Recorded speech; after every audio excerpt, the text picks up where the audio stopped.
habang buhay magpupuri sa'yo, walang hanggang katapatan sa buhay ko. Lagi mong laan narito lang dahil sa biyaya mo.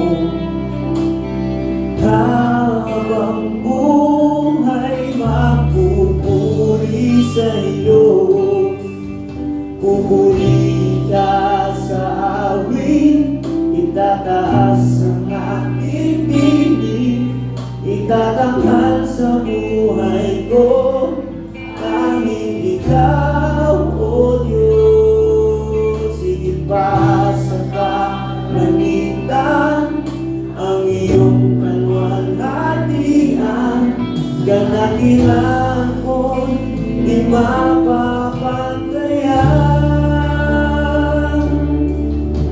Walang hanggang katapatan sa buhay ko. Lagi mong lahat narito nang dahil sa biyaya mo.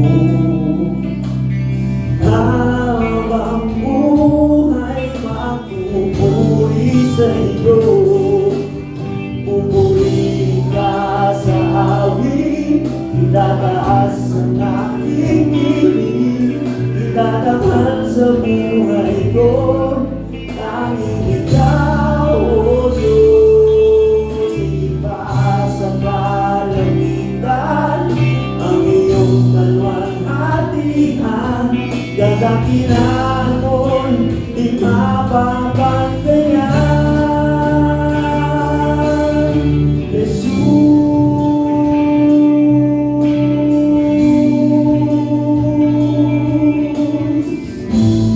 hallelujah. Sing again, church. Walang hanggan katapatan sa buhay ko'y lagi mong laan narito dahil sa biyaya mo. Habang buhay magpupuri sa'yo, pupuri ka sa awit, itataas ang aking piling, itatanghal sa buhay ko, tanging ikaw, O Diyos. Higit pa sa kalangitan ang iyong kalwalhatian, kadakilaan mo'y di mapapagkayan. Jesus, sa'yo ang kapurihan, kalwalhatian ngayon at magpakailanman.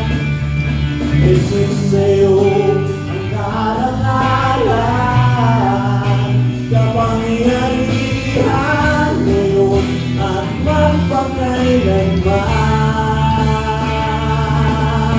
Jesus, sa'yo ang kapurihan, kalwalhatian ngayon at magpakailanman. Jesus, sa'yo ang karangalan, kapangyarihan ngayon at magpakailanman. Pupuri ka sa awit, itataas ang aking piling, itatanghal sa buhay ko, tanging ikaw, O Diyos. Higit pa sa kalangitan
sakripisyo.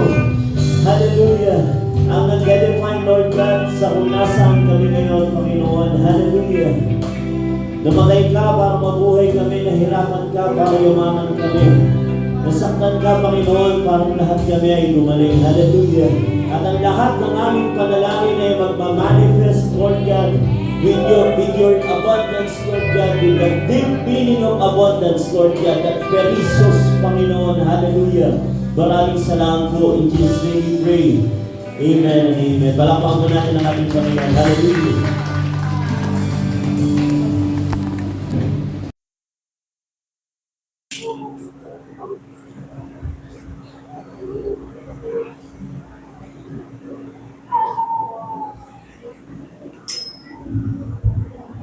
Okay! Kumusta po kayo? Kumusta ang year of abundance? Hallelujah. Last year, ano ang declaration natin? Year of manifestation. At ang daming nag-manifest. Naisip ko, humabol pa rin yung nung bandang December ba yun? November, Arben, yung promotion ng mga teacher. Aba, yung mga Ate Evelyn, yung mga teacher 2, naging teacher 4, naging teacher 5, ba? Pati yun humabol sa year of manifestation.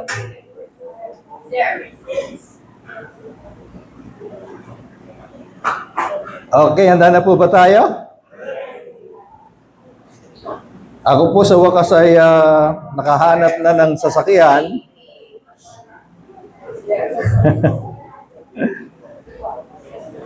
Meron na po akong sasakyan, meron na rin akong utang. Si Mayma kasi ang makulit na mag-Montero daw ako. Ay, tingin ko po ay tama lang. Kasi alam niyo po, tuwing nagagather kami mga pastor sa Bataan, gaya nung Wednesday, ang gaganda na rin ang mga sasakyan ng pastor. At yung dati ko, nag-iiwan ako lagi ng tulo ng langis doon sa bawat. Isa pa ay nagagamit ko rin sa pag-iikot-ikot bilang senior pastor.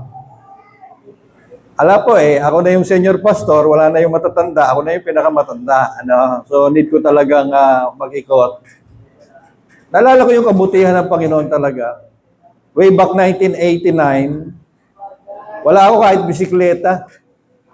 At ang sasakyan ko lang ay wala akong sasakyan. Namamasahe, pupuntang Balanga para mag-speak. Allowance ko po ay 500 pesos, 1989. 500 pesos ang buwan.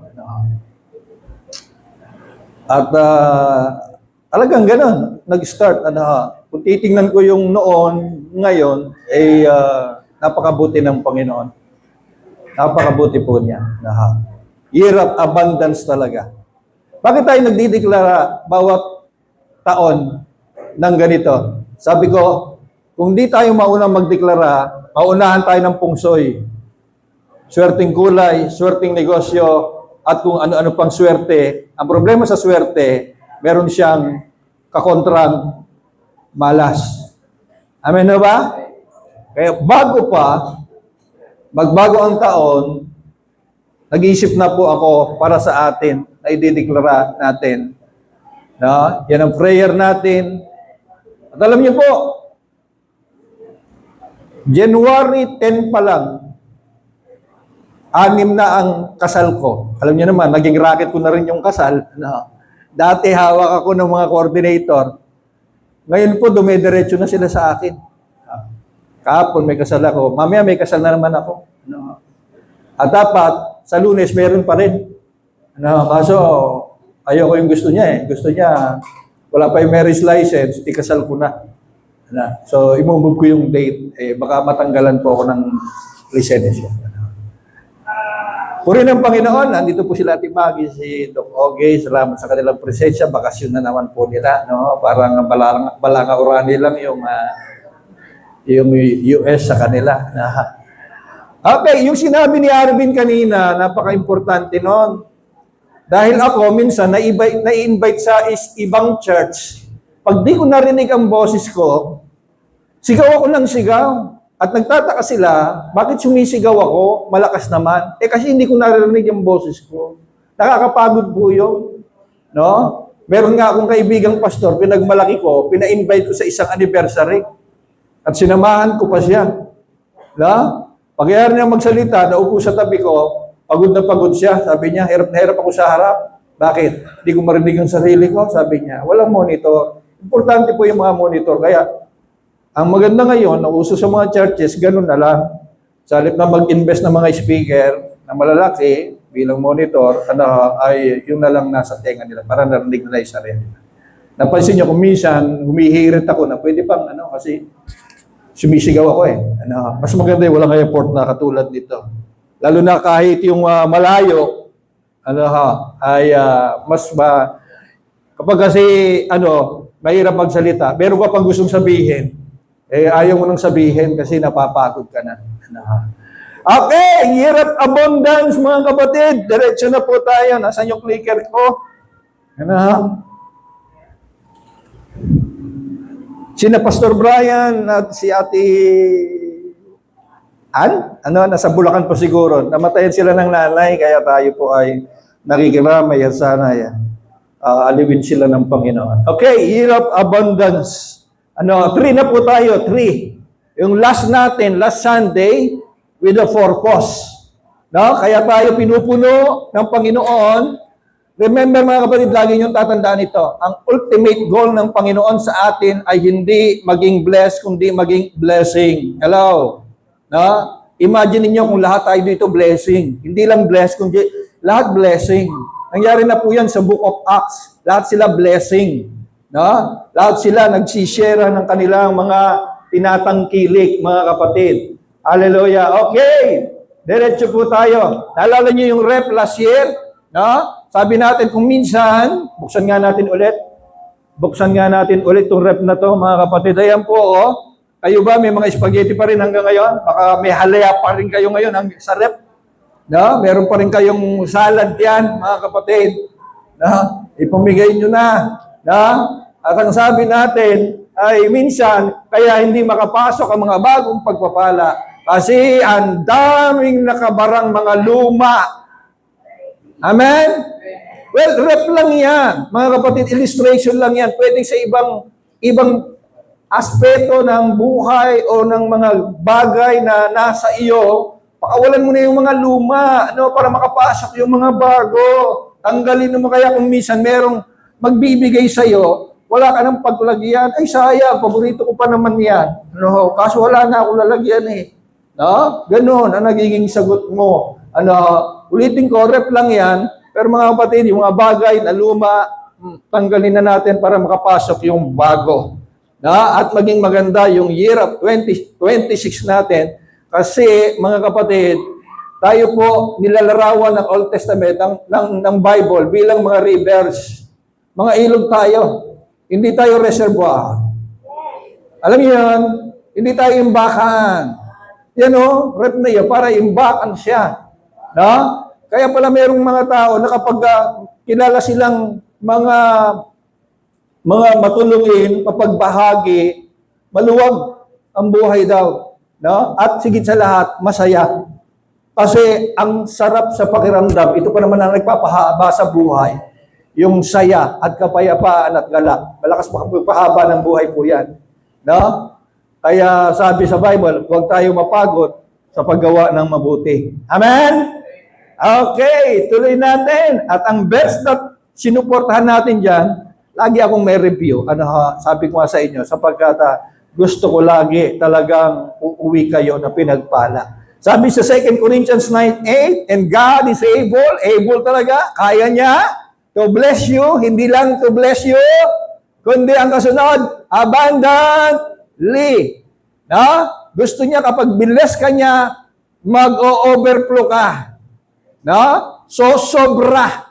Kaya laging may sobrang isda, sobrang tinapay sa Bible, laging sobra kasi gusto ng Panginoon, hindi ka lang mabusog, hindi ka lang magkaroon, kundi mag-overflow ka para meron kang maibahagi sa iba. No? So that in all things at all times, no? Pinirapraso natin yan last Sundays. No? God will bless you abundantly in all things, in all things, in all things. Hindi yung hindi balanse, mga kapatid. Hindi yung marami kang pera, tapos sakitin ka. Hindi yung malakas ang katawan mo, healthy ka, marami ka namang utang. No? Sa Bible, gusto ng Diyos balanse in all things. Amen. At all times, kahit panahon ng krisis, kahit sabihin ng balita, merong krisis sa ekonomiya ngayon, kahit ano pa, hindi depende sa ekonomiya, sa balita, ang pagpapala ng Diyos. Depende sa Kanya. Amen? At ang kalooban niya palagi, in all things, pinagpapala po tayo. Amen? At all times, having all that you need. Now, mga kapatid, last Sunday, meron akong hindi na-share. Talagang kapag tinitigan mo ang Bible, meron ka pa rin makikita. Having all that you need, sabihin nga ninyo need, you will abound in every good work. Wow! Na? So, ang purpose ng Diyos para ikaw ay punuin ng punuin at mag-overflow, para ikaw ay mag-abound din, hindi lang abundant blessing, kundi abundant good work ang kalooban ng Diyos. Amen? Narinig niyo ba ako? Hallelujah. And, you will abound in every good work. Alam niyo yung need na yon? Yun ang purpose eh. That need, pakinggan niyo po, yung apat na letra na yon na need. That need is for your purpose of doing good work. Nakuha niyo? Kaya naisip ko, talaga palang dapat, habang buhay ka pa, malaman mo purpose mo sa mundo. Hindi lang ito ministry. Pastor, meron na ako, tumutugtog na ako sa church eh. Yun ang purpose ko. Pastor, ako, ugali ko nag-iimbita, yun ang purpose ko. Di lang eh. No? Hindi kayo pinanganak na walang purpose, mga kapatid. Lahat tayo may purpose.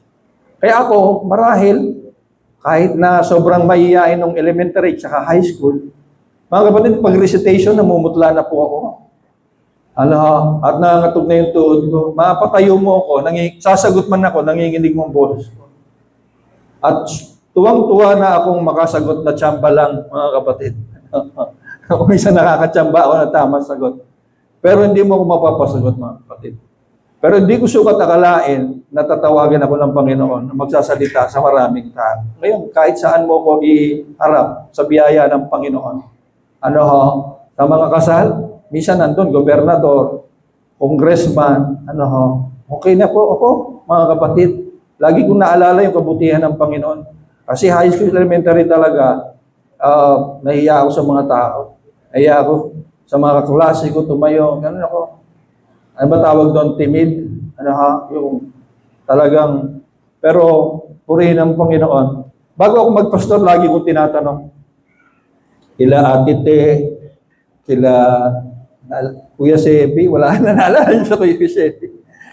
Ano masasabi mo sa gusto magpastor, pero hindi naman marunong magsalita sa harap at mahihiyain? Kung kanino-kanino ko tinatanong yun, hindi nila alam, ako yun. No. Kasi ramdam na ramdam ko yung tawag ng Panginoon sa akin, 1987 pa lang. 1989 pa lang ako tumugon sa Panginoon, mga kapatid. Amen?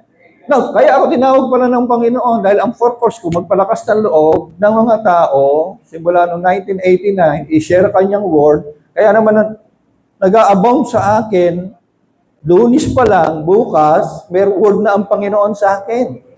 Kahapon, nagpaalam ako sa kasal, di na po ako kakain kasi hindi pa po kumpleto yung aking pinag-aaralan. Pasensya na po. Pastor, please mag-stay po kayo, kumain po kayo. Mga kapatiran po, sa Bliss, talagang tinakasan ko, makapag-aral lang ako. Kasi ang dami pang sinasabi ng Panginoon. Mga kapatid, ano ang purpose mo, mga kapatid? Meron ang purpose sa mundo, mga pilantropo. Meron nagtayo ng ampunan.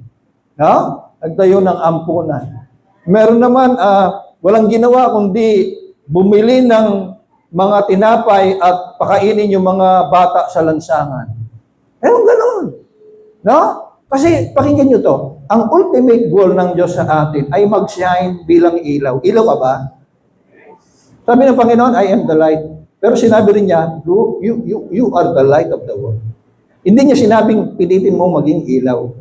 No? Hindi niya sinabing, panalangin mong maging ilaw. No, you are the light, period. Ilaw ka na. Kaya ang sabi, hayaan niyong magliwanag ang iyong mga ilaw upang makita ang inyong mabubuting gawa at luwalhatiin ang inyong amang nasa langit. Amen? Hello? Ang ultimate goal, lagi ng Diyos sa atin, mag-shine. Imagine lahat tayo dito nagsishine. Amen? Anong klaseng church kaya ito? Ha? Yung mga tagalabas na ang magsasabi, gusto ko yata umatin dyan. Parang ang saya-saya. Di ba? Kumisan, ang hirap mag-invite ng ng mga hindi mananampalataya. Hindi ako makakatin sa inyo dahil nakikita ko sa mukha mo at sa schedule mo, mukhang pagod na pagod kayo. Meron pa kayong madaling araw, meron pa kayong hindi kayo kumakain, parang tingin ko, maboboard lang ako, at hindi ko kakayanin. Pero mga kapatid, kapag tayong lahat ay nagniningning sa Panginoon, no? Kaya sa Book of Acts, araw-araw, idinadagdag daw yung naliligtas. Wala lang seminar sa evangelism, soul winning, paano mag-imbita. No, mga tao na yung nagjo-join sa mga unang mananampalataya. Bakit? Nagniningning ang church noon. Sagana. Walang nagugutom po Walang nagugutom. Amen? Hallelujah. So that need is for your purpose. Pag may purpose ka, kapatid, yung supply, malinaw. Amen? Kasi nga, hindi tayo reservoir, hindi tayo imbakan, tayo po'y mga ilog. Hoy, tayo mga ilog. Hindi stagnant na ilog, kundi ilog na kung saan dumadaloy, gumagana, papunta sa pagpapala, papunta sa purpose. So, abundance is for a purpose. Kung nagpapakain ka ng bata sa lansangan, susuplayan ka ng Panginoon. That need. Kuha niyo po ba? No? Ibibigay sa iyo ng Panginoon, sobra pa. Amen? No? Kaya, seek your purpose. Not the abundance. Uulitin ko to. Seek your purpose. Not the abundance. Because abundance is already in you. No? Sa spiritual realm, di pa lang nagmamanifest. Kapatid, ang status mo sa harapan ng Diyos, abundance nasa sa iyo. Prosperous ka, mayaman ka. Abundance is already in us. Stop saying, kung meron lang sana ako. Stop saying, kung mayaman lang sana ako. No, mga kapatid, faith din faith. Kapag gusto ko sanang tulungan yun, kaso baka ako yung mawalan. Doon gumagana yung faith Gusto ko sanang bigyan yun, kaso baka hindi kami umabot ng katapusan. Kami naman ang maghirap. No? Kuha niyo po ba? Yan ang mga bagay na sa atin ay humahadlang, mga kapatid. No? So, pag malinaw ang purpose, malinaw din ang supply. Pag meron kang purpose, hindi ka papabayaan ng Diyos. Itong anak kong to, masipag sa area ng ganun Punuin ko nga siya. Punuin ko nga siya. Maganda yung heart niya Sa mga taong wala, sa mga taong tapos, maganda ang heart niya sa church. Punuin ko nga siya. Amen? Ako natutuwa sa church ni Pastor Henry ngayon. Binilis talaga. Binilis. Dati, sa 15%, sila yung pinaka-konti. Kasi bawat churches na LGF, may 15%. Para naman yung mga pastor nakakapos-kapos matulungan. Sila ngayon yung pinakamalaki. No? At yung saan dumaan, doon sa anak niya. Yung anak niya, na dati gumagawa lang na aircon yung asawa, natutong gumawa ng gitara, aba nagkaroon ng branch, sa SM muna sa gitna. Di ba? Sa SM muna sa gitna. Diyan nag-start eh. Wow! Doon palang umanga na ako eh. Kakakasal ko po sa kanila noon. Matagal silang hindi kasal. Kaya lagi ko sinasabi kay Pastor Henry, kailan pinagpala anak mo? Paminsan-minsan naman, yayabangan kita. Kako. Kailan pinagpala anak mo? Di ba after ko ikasal? No? Mga kapatid, doon sa gitna, hindi ko alam, 15,000 monthly. Ngayon, wala na sila sa gitna. May pwesto na talaga. At meron na rin silang branch, guitar line ha, namimili sila Erlin. Guitar line, meron na rin silang branch sa SM, San Fernando, Pampanga. 6 na daw ang branch nila. Na? At si Jessa po, nagtatapat talaga. Kaya lumaki. Sinishare ni Pastor Henry, naging giver ang member niya, pero nakita ko, anak niya talaga ang naging blessing sa church nila. Amen? Kaya kung kayo bibili ng gitara sa guitar line, sayang, nahuli si Erlin noon, hindi niya alam, anak ni Pastor Henry yun. Sabihin niyo, LJF pala nga kayo. At kabilin-bilinan ni Pastor Rene, na bibigyan mo daw siya ng discount. Bibigyan niyo ng discount. Wala bang ganun doon? Wala. Hindi pa sila kumpleto. O baka naman may ma-orderan sila ng mas mura. Baka may alam sila. Pagtanong tayo. Okay, kapag malinaw ang purpose mo, malinaw din ang supply. Kaya kapatid, seek your purpose. Doon padadaanin ng Panginoon ang supply. Yung abundance. Balikan natin mga kapatid. Ayan o, having all that you need, you will abound. Yun ang purpose eh. You will abound in every good work. Kaya ka pala pupunuin abundantly in all things, at all times, kasi may need ka para sa purpose mo, para sa mission mo dito sa lupa. Amen? Kasi sa creation, lahat may purpose eh. Halaman, hayop, lahat. Sabi ko nga, ang pinakakawawang purpose yung baboy eh. Nilagaan ng ilagaan, tapos lalo na yung mga manok, di ba? Bubusugin, babakunahin, bibigyan ng vitamins, patatabain. Para anong purpose? Pag nakakasabay ako sa highway ng truck na gabi, papasok ng Bataan, punong-puno ng manok, papasok ng Bataan. Tapos sa overtake ako, nakakita ko yung mga manok. Awang-awa ako eh, kasi dumating na yung purpose nila eh. Sinisigawan ko nga eh, lakasan niyo loob niyo! Kasi tundasin na sila eh. Magiging pagkain na sila. Lahat may purpose, mga kapatid. At kung mga halaman, mga hayop, may purpose, lalo na tayo. Lalo na tayong mga tao. Hindi tayo pinanganak na walang purpose, mga kapatid. So, sabi natin, seek your purpose. Seek your mission dito sa mundo. Alam niyo bang, ang original na design sa atin ng Diyos ay kasaganahan. Hindi nilikha ng Diyos si Adan at Eva para maghirap, bahala na kayo. No!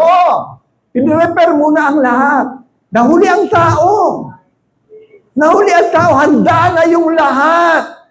Hindi tayo nilikha para maging mahirap. Yun po yung disenyo. Bago pa ang tao, may mga isda na, may mga tuna na, mga kapatid. May mga galunggong na tilapia, may mga lahat ng klase ng isda na hanggang ngayon yung iba hindi napapangalanan dahil sobrang lalim ng dagat. Mga kapatid, nandun na yan. Wala pa si Adan. Bago pa nagkaroon ng hayop, ng baboy, ng manok, ng kambing ngayon na sinama na sa pagkain natin. Ang kambing ng kalabaw, bago pa nagkaroon ng hayop. Ay bago pa nagkaroon ng tao. Mga kapatid, meron ng mga hayop. Bago ang tao, may mga prutas na. May mga rambutan na po. May mga apple na po.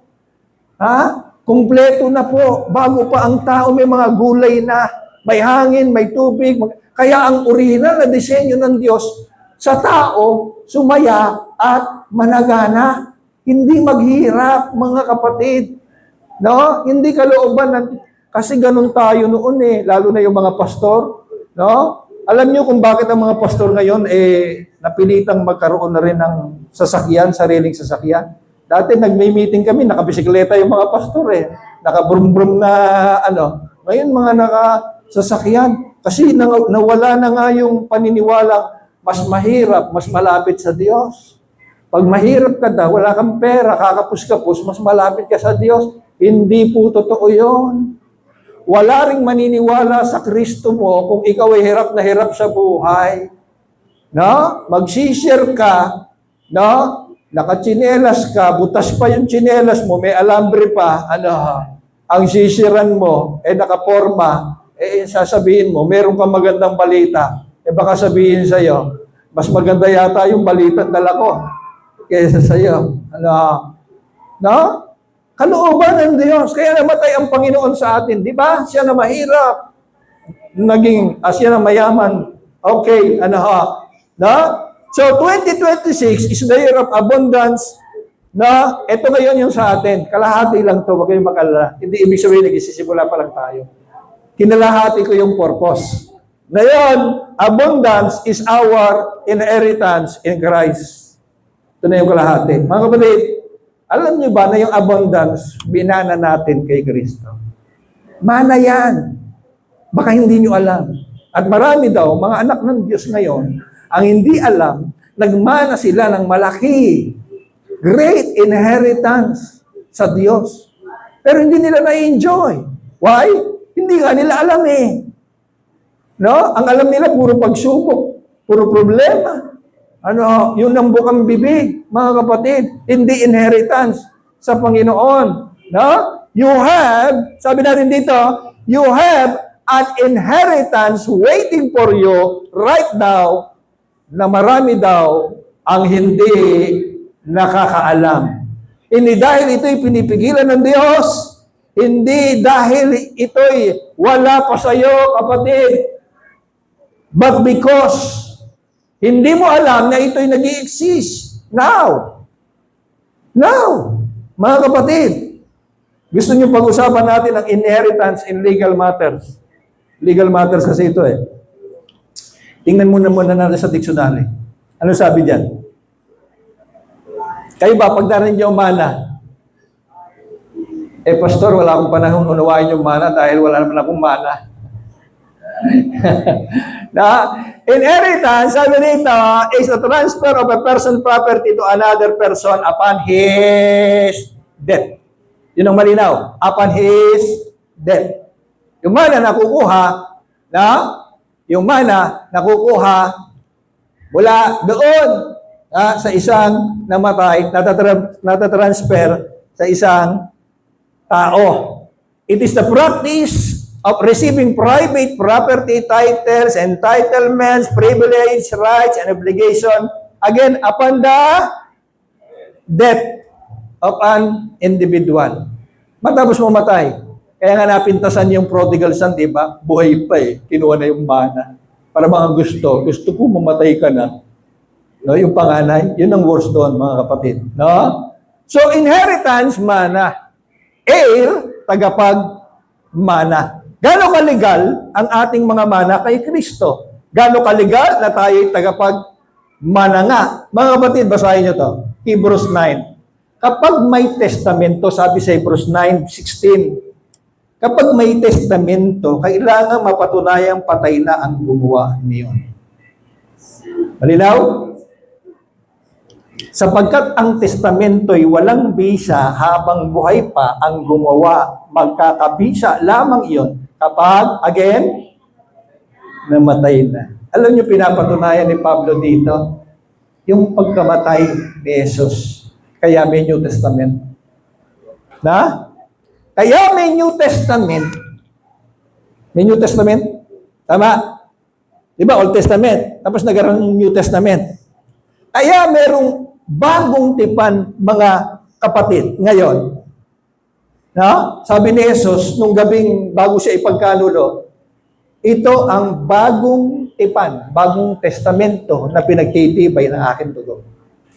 Kasi mamamatay na siya. May mamamatay. Sino? Siya. Amen? At gagawa siya ng testamento. Kung di namatay si Jesus, walang New Testament. Kung di namatay si Jesus, sabi ko, walang New Testament. At wala tayong mana. Di ba? Yung tipan, kasunduan. Testamento. No? Ito maganda. Kapatid, Romans 8:17. At iyamang mga anak, anong sabi? Mga anak ba kayo ng Diyos? Ang sinasabi ng sumulat na ito, si Paul, yamang mga anak tayo ng Diyos, kasi ang mga naunang talata, pinatunayan mga anak tayo. At yamang mga anak, tayo'y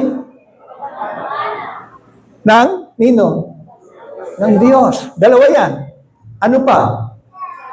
Kasamang, ay grabe, kapatid.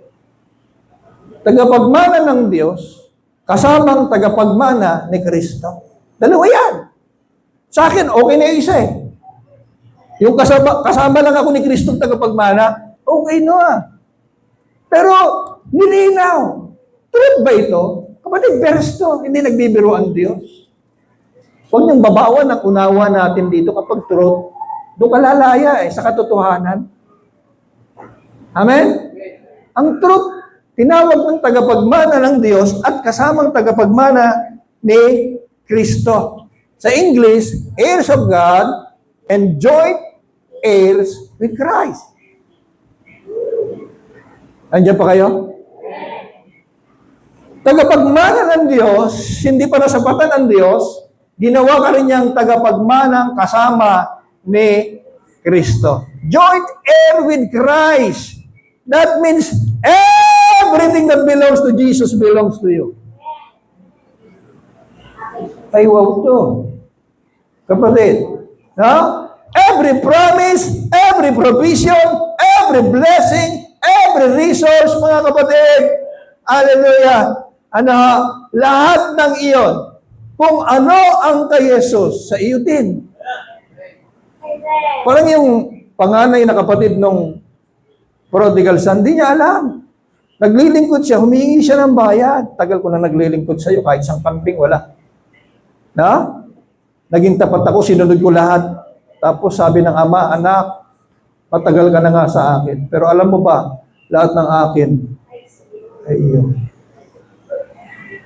Yun relasyon ng anak at ama. At tayo ay merong ama. At tayo ay anak. Amen? At para bang sinasabi ng Diyos, hindi para bang lahat talaga ng sa Diyos ay sa mga anak. Hello? Sabi ko, lahat ng sa Diyos sa mga anak. Lahat ng sa Diyos ay sa mga anak. Kaya niyo pumalakpak doon. And joint heirs, meaning equal standing. Joint heirs. Kasamang tagapagmana. Ang kay Jesus sa iyo din.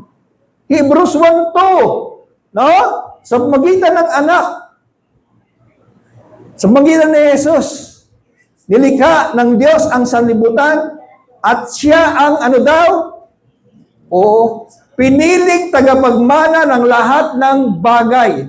Sa magitan ni Jesus, nilikha ang buong sanlibutan. Paano nalikha? Di ba si Jesus ang Word? Ang salita.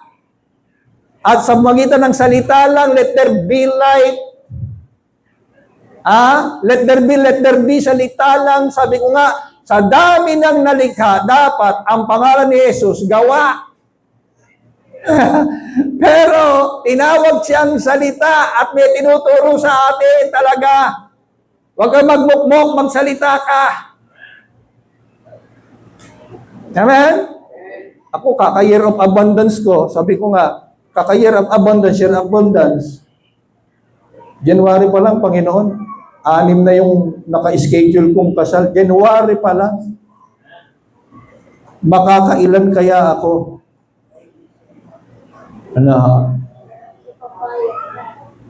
Dati, nagtataka ako, bakit paborito akong kunin? Yung pala, pinakamababa ako. Kasi diretso yung coordinator kong isa, diretso. Pastor, hindi kami nakakuha. Ikaw lang ang nakuha. So, ang team ko hindi nakuha. Ikaw lang. Okay lang ba sa'yo? 3K sa amin, 5K lang sa'yo. Grabe yun, laway lang, ha? 8K ang sinabi niya sa magpapakasal. Okay lang sa'yo, 5K ka, 3K sa amin. Grabe yun, ha? Yung ganun. Na ano tuloy ako? Siguro ever since, ganun na. No, tagal na namin magkasama. No. Kaya, abundance, share of abundance, mga kapatid. Alam niyo ba yung mga salita nyo? Huwag kayong tumigil kasi nagtatanim kayo. Hoy, huwag kayong tumigil kasi nagtatanim kayo. Huwag kang mapagod kasi nagtatanim kayo. Isang araw, bubulaga na lang yung sinabi nyo. Tingnan niyo si Jesus, oh. Tingnan niyo ang Diyos. Nilikha lahat ng bagay na nakikita natin sa kanyang salita lang. Let there be, let there be, let there be. Kaya nga tayo sinasabihan, sabihin mo sa punong ito, susunod siya. Amen? Amen? Say. Yung Roman soldier, huwag na po kayong pumunta sa bahay namin. Sabihin na lang ninyo, magaling na siya, gagaling na siya. Yung inaagasan, mahawakan ko lang yung kanyang damit, gagaling ako. Say. Dati, di tayo ganyan, pero tinuturuan tayo ngayon. Kapag lagi mong sinasabi, talunan ka, mahihain ka, wala kang mararating. Wala kang nga mararating. Tingnan niyo yung mga achiever, mga taong achiever. Positive sila. Wala pa sa kanila sinasabi na nila. Amen? Ini-imagine na nila. Sabi nga sa inyo, mga Koreano, kung magpagawa ng church, walang tao eh. May church sa Urani. Ang dami nagsalita, ang dami nagbato ng salita. Grabe lang, pinirahan lang. Wala namang tao doon sa gitna ng bukid. Ba't kaya nagtayo ng bukid doon yung nagtayo ng church building sa bukid? Wala namang umaatin, sayang. Sayang, sabi ng mga pastor na walang building, umuupa lang. Sayang. Man binigay na sa atin, sayang. Yung palapit ng mga Koreano yon. Ngayon, marami ng tao yung building. Kasi bawat monoblock pinagpipray nila. Samgyupsal.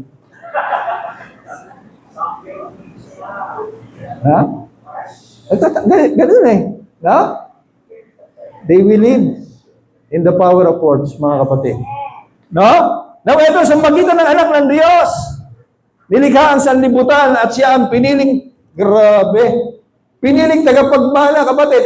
Ikaw, joint heir, kasama tagapagmana. Ang Panginoon, ang tagapagmana. Tuwing nakikita ko yung galaxies dito sa, yung pinapakita niya tuwing aawit tayo. Ang nakikita ko doon si Lord. Kasi, di ba, dati mga galaxies lang ang nakikita sa telescope. Ngayon nakikita millions of galaxies. Pero ngayon, hindi lang galaxies ang nakikita. Ano nakikita? Millions of universe. Hindi na nila kayang sukatin kahit anong lakas ng telescope nila. Walang hanggan yan. At sino may gawa niya? Ay, grabe yung logos. Si Word, si Salita, ang anak ng Diyos. Tapos, tagapagmana ng salibutan. Kaya hindi si Kibuloy ang tagapagmana ng salibutan eh. Hindi si Kibuloy nagmamay-ari ng salibutan, si Jesus. Mga kapatid. Problema si Kibuloy ngayon, yung nagmamay-ari ng salibutan, nakakulong, wala siyang magawa. Okay, mga kapatid, ang mga mana, hindi gantimpala sa hinaharap. Anuwain niyo to. Ang mana hindi reward. Hindi yan reward. Hindi yan gantimpala. Ang mga gantimpala ay bayad sa mga nagpakahirap. Tama ba? May nagpakahirap, may nagsakripisyo. Ito, reward ko sa'yo. Gantimpala. Kapalit yun eh. Pero iba ang inheritance sa reward. Ulitin ko to, unawain nyo ha, dapat nyo maintindihan to. Iba ang inheritance sa reward. Ang inheritance, hindi yan pinagpapaguran. Kuha nyo? Kuha nyo po. Ang gantimpala, bayad yan. Doon sa nagpakahirap. Doon sa nagsakripisyo, mga kapatid. Pero sa atin, meron na nagsakripisyo. Amen? Meron nang namatay para sa atin. Amen? Ang mana ay mana, period. Libre. Walang kapalit. Kaya kung ang pag-usapan, legality, wow, sabi ni Jesus, ito ang bagong tipan na pinagtitibay ng aking dugo. Legality ng ating minana, 100% legal at valid. Now, tanong ko sa inyo ito bago tayo matapos. Pwede bang mangyari na isang taong mahirap, ay may mana pala, pero hindi niya alam? Pwede ba mangyari yun? Nangyayari ba yun? Oh, madalas mangyari yun. Either hindi niya alam or hindi pinaalam. Pero ang dami niya mamanahin, Ang dami niya mamanahin, hindi niya alam. Maraming mga anak ng Diyos ang inosente sa ganito. Pinag-aaralan ba natin to? Malakang panahon? Hindi. Ngayon lang natin natutuklasan yung mga bagay na ito, mga kapatid, na may mga libreng ibinigay ang Diyos sa atin. Akala natin sa langit ang ginhawa. No, dito pa lang. Dito pa lang.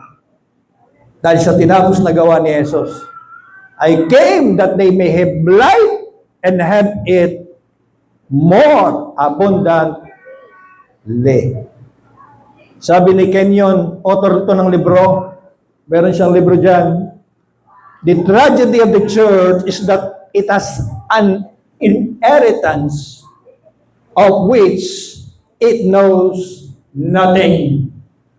Ano pa? It is living in want in the midst of plenty, abundance. Marami daw church, ganyan.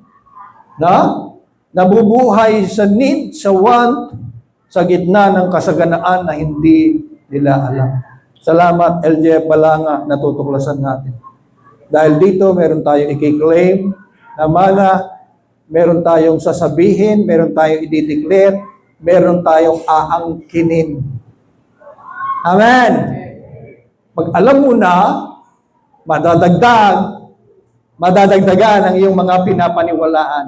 Amen? Dati puro langit lang yan, mga kapatid. So may mga naunang turo naman, ito may mga naunang turo na ang mana ay sa langit, afterlife. Hindi po. Kung ang paniniwala mo sa hinaharap pa ang mana, kapatid, hindi mo talaga ito ma-enjoy sa kasalukuyan. Amen? Uy, sa langit magmamana tayo. Hindi po, dito pa lang nagmana na tayo. Bakit? Tagal nang namatay ni Jesus 2,000 years ago. Nagmana na po tayo. No? Amen? Now, kung joint heir, ano ang ating mga minana? Number 1, righteousness ni Kristo. Importante ito, baka nalimutan na ninyo. Sa Proverbs and Psalms, ang blessing nasa righteous. Ang hinahabol ng blessing at favor ng Diyos, nasa righteous. Dahil kay Kristo, tayo ay mga righteous, hindi dahil sa sarili. Resurrection power ni Kristo. Kasama lang yan. Kung maglilista ako ng mga minana natin, mga kapatid, mapupuno ito. Healing, kasama yan sa minana natin. Kagalingan, light of the world, kalooban ng Diyos, ulitin ko, ultimate goal ng Diyos sa'yo, mag-shine. Mag-shine. At yung abundance ni Kristo, minana rin po natin. Iyan. Last verse natin. Huling verse, 2 Corinthians 9:8. Sapagkat, alam naman natin, alam ba ninyo? Alam naman ninyo, maliban kung hindi mo alam. Hello, alam mo na ba? Kasi ang sabi rito, alam naman ninyo ang biyayang pinakita ng ating Panginoong Jesucristo. Ano ba yon? Na alam daw natin. At baka hindi naman natin alam. Ito na kahit mayaman siya. Mayaman ba si Jesus? Mayaman ba ang Diyos? Na kahit mayaman siya, siya'y nagpakadukha alang-alang sa atin. Nangyari yan sa cross. Paano siya naging dukha sa cross? Siya na nagpaparami ng tinapay, nagpapakain ng libo-libo. isda, tinapay, nakakahulit na sisira ang lambat, lulubog ang bangka ng maraming isda. Sa cross, hindi naman siya totoong may saplot eh. Alam nyo, ang Panginoon ipinako, walang-wala talaga. Yun daw ang totoo. Pangit lang tinitingnan. Kung sa picture ngayon, walang saplot. Pero ang Panginoon, pinakita talaga doon, walang-wala siya. Maiinom nga, wala eh. Binigyan pa siya inom. Huwag niyo po. Kasi nagkaroon ng divine exchange sa cross. Sino ba mahihirap? Tayo dahil kay Adan. Pero yung lugar mong mahirap, kinuha niya. Para yung lugar niyang mayaman, pupunta sa'yo. Kasi ito karugtong niya, no? Ha? Upang sa magitan ng kanyang kahirapan ay maging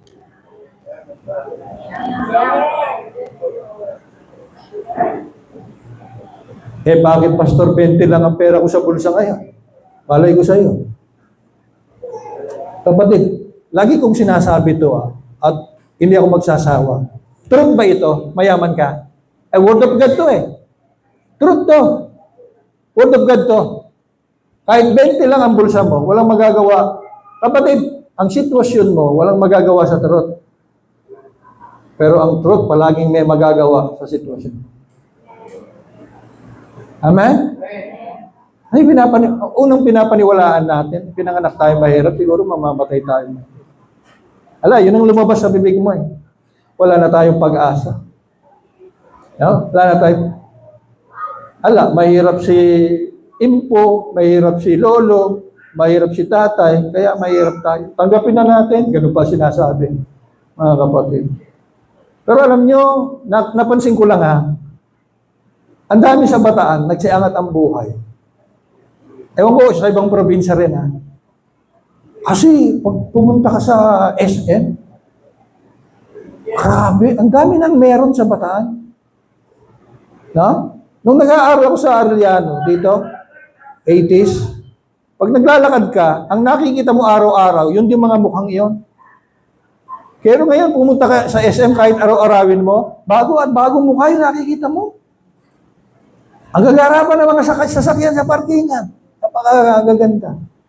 No? Nagkaanak sila ng mga engineer, ng mga doktor, ng ano. Ang dami At kasunod na tayo doon. Tama po ba? Kasunod na tayo doon. Hallelujah. Kasi tayo, mayaman. Sila nga, yung hindi mananampalataya, walang Diyos pero achiever sila eh.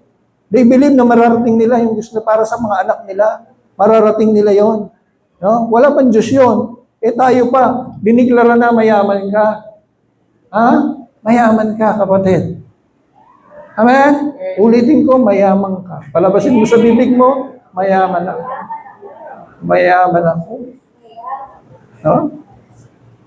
Mayaman ako. Pastor, mayaman ako, pero kanina lang naputulan kami ng kuryente. Sige lang! Amen? Sige lang. Na? Kasi ang lahat nagsisimula sa paniniwala sa truth. Ang sitwasyon daw temporary lang. Pero ang truth mananatili. Amen? Pabago-bago ang sitwasyon mo eh. Kahit nga ang feeling pabago-bago, kaya hindi pwede pagbasayan. Pero mananatili ang truth na diniklara ng Bible. Nagpakahirap si Jesus, sayang naman. Sayang naman, ginawa niyang maging walang-wala sa ibabaw ng cross. At may purpose daw yun, para daw ikaw ay umaman. Upang sa kanyang pagpapakahirap, kayo ay maging mayaman. Amen? Sa kanyang pagpapakahirap. Remember, Hebrews 11:6. Remember, without faith, it is impossible to please God. Kaya puhunan mo lang lagi sa truth. Puhunan mo lang lagi sa truth. Faith. Lord, I believe, Lord, sa truth. Faith lang. No? Ang sabi ng Bible ni Pablo, Romans 12, be transformed by the renewing of your mind. Be transformed by the renewing of your pocket, of your bank account. No. Nag-start talaga sa mind, ang faith. Mayaman pala ako. Hindi pastor ang nagsabi. Mayaman pala ako. Ang Word of God, Word of Truth, final say yan. Final yan, mga kapatid. Final na yan. Wala nang semi-final pa.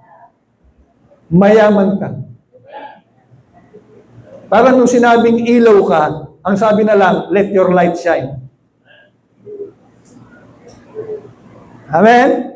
Ito, hayaan mo. Hayaan mo lang. Padali, huwag mo i-surprise. Huwag mo sakalin yung biyaya, mga kapatid. Amen? Tayo po tayong lahat. Sino po napagpala? Maraming salamat, Ama, sa simpleng mensaheng pinagkaloob niyo sa amin. Tunay kami napagpala at patuloy na lumalaya sa mga katotohanan ito na pinaghirapan mo sa amin doon sa cross. Hindi po sayang ito at di namin sasayangin. Tatayuan po namin sapagkat katotohanan po ito. At kami ay naniniwala, mararanasan po namin itong mga pangako mong ito.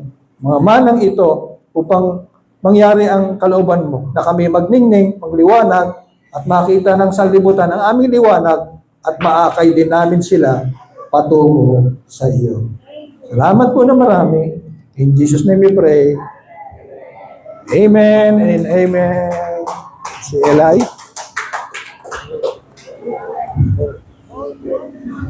Hello. Yun, maraming salamat po, Pastor, sa napakagandang mensahe. So, na-bless po ba tayo? Amen. So,